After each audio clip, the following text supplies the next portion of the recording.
সম্মানিত ভাইরা আমার, আমরা এই রমজান মুবারক পাইলাম। রমজান মুবারক পেয়ে আমরা এই রমজান মুবারক সিয়াম সাধনা দ্বারা কাটাইব। রমজান মুবারক আমরা রোজা রেখে কাটাবো। এই রমজান মুবারক আল্লাহ তাআলা আমাদের জন্য কত সহজ করে দিল। অন্য উম্মতদের জন্য কথা বলা নিষেধ ছিল, অন্য উম্মতদের জন্য অনেক বিধি নিষেধ ছিল। আমাদের এই উম্মত শেষ জামানার উম্মতদের জন্য এমন বিধিবিধান নাই, এমন কোনো নিষেধ নাই। শুধু আপনারা একটু অল্প একটু সময় পানাহার না করে থাকবেন, না খেয়ে থাকবেন, ইফতারি দিয়ে তৃপ্তিটা মিটাইবেন। আল্লাহ তাআলা ফেরেশতাদেরকে ডেকে বলে, ও ফেরেশতারা রে, আমার এই বান্দাগুলা এত সকাল সকাল উঠলো, এত সকাল সকাল উঠলো, এখন খানা খাইতেছে, এখন কিসের খানা খাই? ফেরেশতারা ডেকে বলে, আল্লাহ তুমি তোমার বান্দাদেরকে একটা মাস সিয়াম সাধনার মাস দিয়েছো, একটা মাস রমজানুল মুবারকের মাস দিয়েছো, তোমার বান্দারা এখন সেহরি খাইতে উঠে গেছে, সেহরি খাই। আল্লাহ তাআলা বলে, ও ফেরেশতারা রে, তোরা সাক্ষী থাক, আমার বান্দারা একটা লোকমায় যতগুলা ভাত আমার উম্মতেরা খাইতেছে, যতগুলা কিছু খাই, এর বিনিময়ে আমি আমার বান্দাদের গুনাহ মাফ করে দিলাম। সম্মানিত ভাইরা আমার, দিনের বেলায় তুমি না খেয়ে থাকো, যখন তুমি নামাজটা পড়ে মসজিদে একটু বিশ্রামের জন্য থাকো, অথবা বাড়িতে যে বিশ্রাম নাও, আল্লাহ তাআলা ফেরেশতাদেরকে ডেকে বলে, ও ফেরেশতারা রে, আমার এই বান্দাটার মুখটা কেমন জানি একটু পানি পিপাসা পিপাসা মতো লাগতেছে, এর বাড়ি কি পানি নাই? আশপাশে কি কোনো পানির কোনো ব্যবস্থা নাই? ফেরেশতারা ডেকে বলে, আল্লাহ পানির কোনো অভাব নাই, পানি আছে, পানি পান করার পাত্র আছে, খাবারও আছে, খাবারের অভাব নাই, কিন্তু মালিক তুমি সিয়াম সাধনা করতে বলেছ, তাই ওই সুবহে সাদিকের সময় খাইছে, সেহরি খেয়েছে, আর এত সময় না খেয়ে আছে। ও মালিক, তোমার বান্দা চাইলে খাইতে পারত। আল্লাহ তাআলা জিজ্ঞাসা করে, কেন খায় না? বলে, মালিক তোমার ভয়। বলেন না সুবহানাল্লাহ। আল্লাহ তাআলা ডেকে বলে, ও ফেরেশতারে, এরা কি আমার বানানো জান্নাত দেখেছে নাকি? বলে, না না না, আল্লাহ আপনার বানানো জান্নাত এরা এখনো দেখে নাই। বলে, আমার বানানো জাহান্নাম কি এরা দেখেছে নাকি? বলে, না না না, আপনার বানানো জাহান্নামও এখনো এরা দেখে নাই। বলে, তাহলে কিসের ভয়? এরা চাইলে তো এই ঘরের দরজা দিয়ে পানি খাইতে পারত, এরা তো চাইলে ঘরের হুক লাগা দিয়া খিদা লাগছে ক্ষুধা নিবারণ করতে পারত, কিন্তু এরা করে না কেন? এরা চাইলে কি করতে পারতো না? ফেরেশতারা আল্লাহ জবাব বলে, আল্লাহ এরা চাইলে বন জঙ্গলে যে একা একা পানি পান করতে পারতো, ঘরের হুক লাগায় দিয়া একা একা অনেক কিছু খাইতে পারতো, কিন্তু কেন খায় না? ফেরেশতারা ডেকে ডেকে বলে, মালিক সব জায়গার মানুষের চোখ ফাঁকি দিতে পারবে মালিক, কিন্তু আপনার চোখ ফাঁকি দেওয়ার মতন কোনো জায়গা নাই, এই জন্যই আপনার উম্মতেরা এখনো না খেয়ে আছে। বলেন না সুবহানাল্লাহ। যখন আল্লাহর কোনো বান্দা ইফতার সামনে নিয়ে বসে যায়, ইফতার সামনে নিয়ে বসে থাকার সময় ফেরেশতা আল্লাহ তাআলা ফেরেশতাদের কাছে জিজ্ঞাসা করে, ও ফেরেশতারা রে, তুমি তো আমাকে অমুক সময় বলেছিলা যে ঘরের দরজা লাগায় দিয়েও খাইতে পারবে, চাইলে এরা বন জঙ্গলে যেও খাইতে পারবে, চাইলে পানিতে পুকুরে ডুব মেরে পানিও খাইতে পারবে, কিন্তু এখন অনেক কিছু ফলমূল ইফতারের সামনে নিয়ে বসে আছে, খাবার সামনে নিয়ে বসে আছে, চাইলে তো এরা খাইতে পারে, কেন খায় না? ফেরেশতারা আল্লাহর জবাবে বলে, আল্লাহ ও মালিক, চাইলে এরা এই সময়ও খাইতে পারত, কিন্তু খায় না। তুমি সিয়াম সাধনা করতে বলেছ, তুমি পানাহার না করে থাকতে বলেছ, তুমি বলেছ যখন সূর্য ডুবে যাবে মুয়াজ্জিন মাইকে আলান করবে, যখন সময় হয়ে যাবে তখন তোমার বান্দারা তখন খাবে, এটা তুমি বলেছ। তোমার উম্মতেরা সামনে পানি আছে তারপরেও পানি খায় না, সামনে খাবার আছে তারপরেও খাবার খায় না। আল্লাহ তাআলা ফেরেশতাদেরকে ডেকে বলে, ও ফেরেশতারা রে, তোরা সাক্ষী থাক, সব কিছুর বিনিময় হয়, সব কিছুর বিনিময় যেমন হয় আমি আল্লাহ তাআলা তোমাদেরকে সাক্ষী রেখে বলে গেলাম, আমার উম্মতরা যদি একমাত্র আমি আল্লাহ তাআলার জন্য রোজা রাখে, আমার উম্মতদের, আমার বান্দাদেরকে জানা দাও আমি রোজার প্রতিদান স্বয়ং আমি আল্লাহ তাআলাই হয়ে গেলাম। একটু আস্তে বলেন সুবহানাল্লাহ। এত সুন্দর একটা কথা বললাম, আপনারা সব চুপচাপ আছেন। সম্মানিত ভাইরা আমার, এত সুযোগ আল্লাহ তাআলা আমাদেরকে দিয়েছে, তারপরেও কিন্তু আমরা তাকওয়া অর্জন করতে পারতেছি না। রমজান মুবারক আইছে,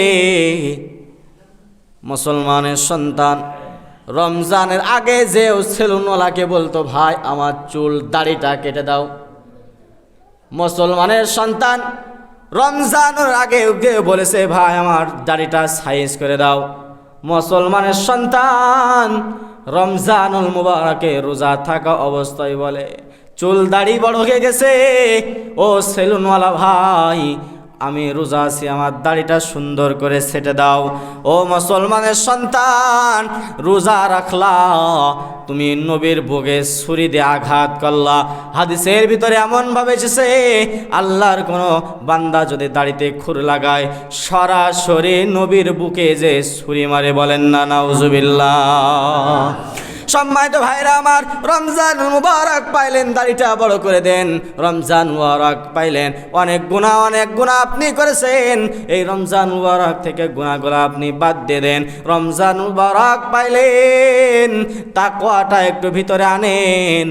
এই রমজানেও যদি আপনি যদি নিজের গুনাহগুলো মাফ করাইতে না পারে, আপনি যদি এখনও এই রমজান মুবারক পেয়েও যদি সিয়াম সাধনা করতে না পারে, আপনি যদি এই রমজানুল মুবারক আসলেও যদি, রমজান মুবারক পেয়েও যদি, যেই মাসে কোরআন নাজিল হয়েছে এই মাসেও যদি কোরআনটা একটু ছুঁয়ে ধরতে না পারে, এই রমজান মুবারক পাইলাম, কোরআনটা একটু তেলাওয়াত করতে পারলাম না, এই রমজান মুবারক পাইলাম, ভালো নিজের জীবনের হাসিলগুলা করতে পারলাম না, নেকের কাজগুলা করতে পারলাম না, তাহলে আমার মতন তোমার মতন কপাল পোড়া মানুষ এই জমিনে আর থাকতে পারে না, ঠিক কিনা? সম্মানিত ভাইরা আমার, এখন আর একটা কথা বলবো। সুবহানাল্লাহ বলার জন্য প্রস্তুত থাকেন। প্রস্তুত আছেন তো আপনারা? আছেন তো? দেখি কারা কারা প্রস্তুত আছেন। এই তো, এবার হাত নামান। মাঝে মাঝে একটু এমন করলে মনে হয় যে না বয়ান শুনতেছে, ঠিক কিনা?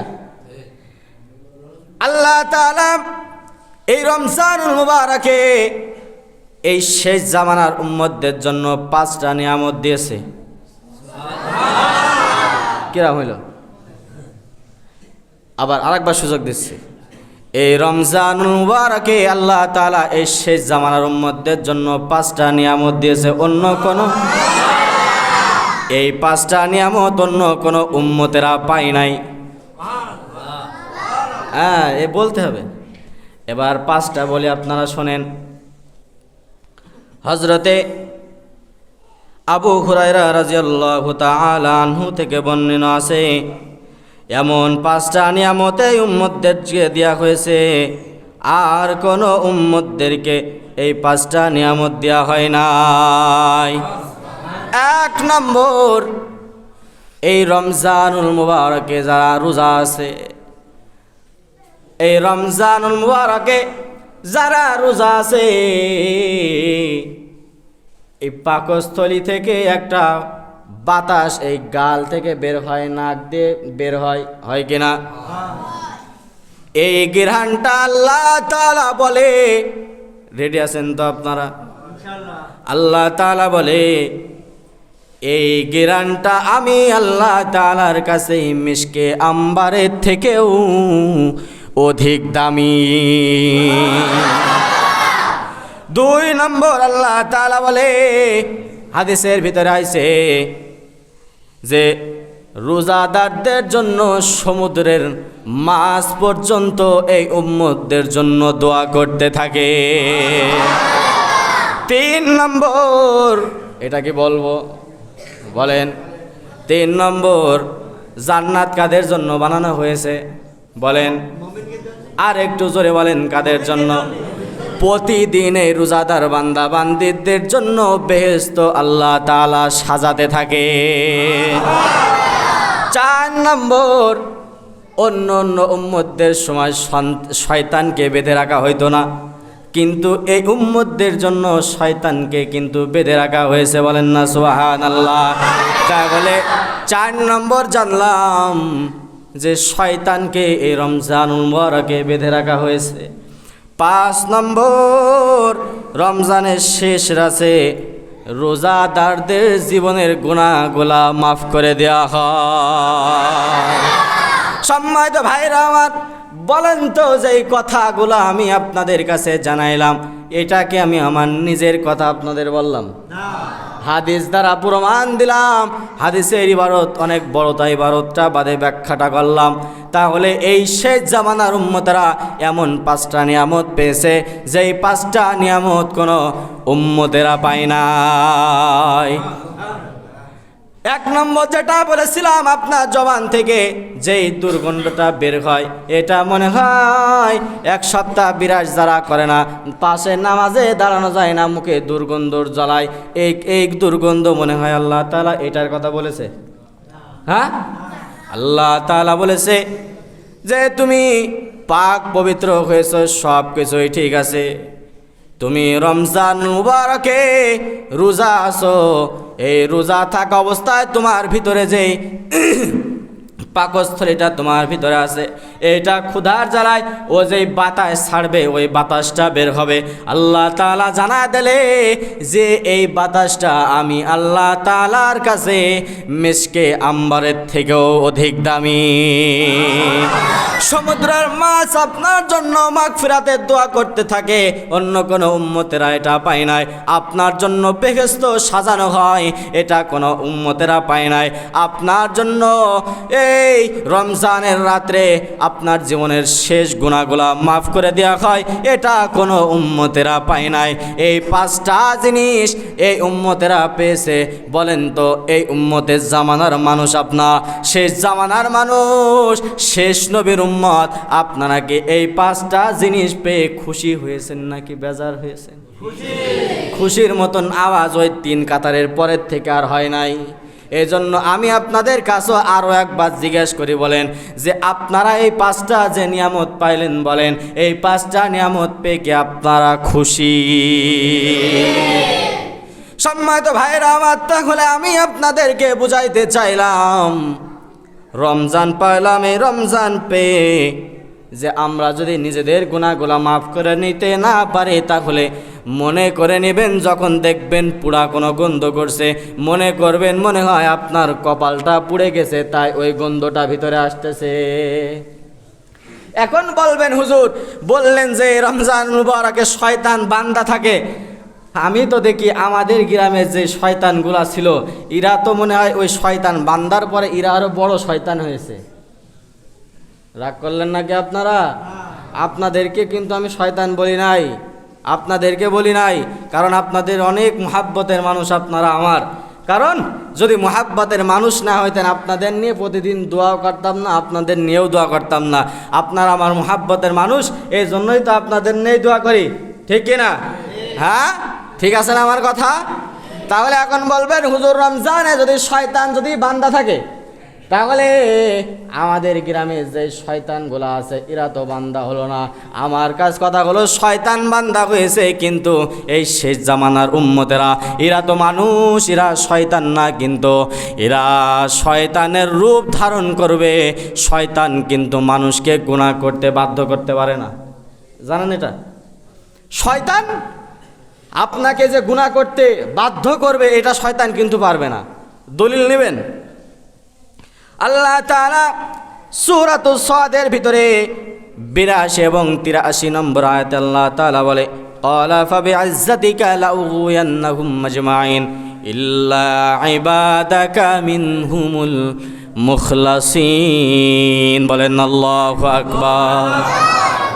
শয়তান আল্লাহ তাআলাকে বলল, আল্লাহ আমি তোমার বান্দাদের জন্য গুনাহ নেকের কাজ করতে দেব না, কিন্তু যারা আপনার একনিষ্ঠ বান্দা, যারা মুমিন বান্দা, এদেরকে ছাড়া, কি বলল, যারা একনিষ্ঠ আল্লাহর মুমিন বান্দা, শয়তান কিন্তু এদের সাথে পেরে দেবে না।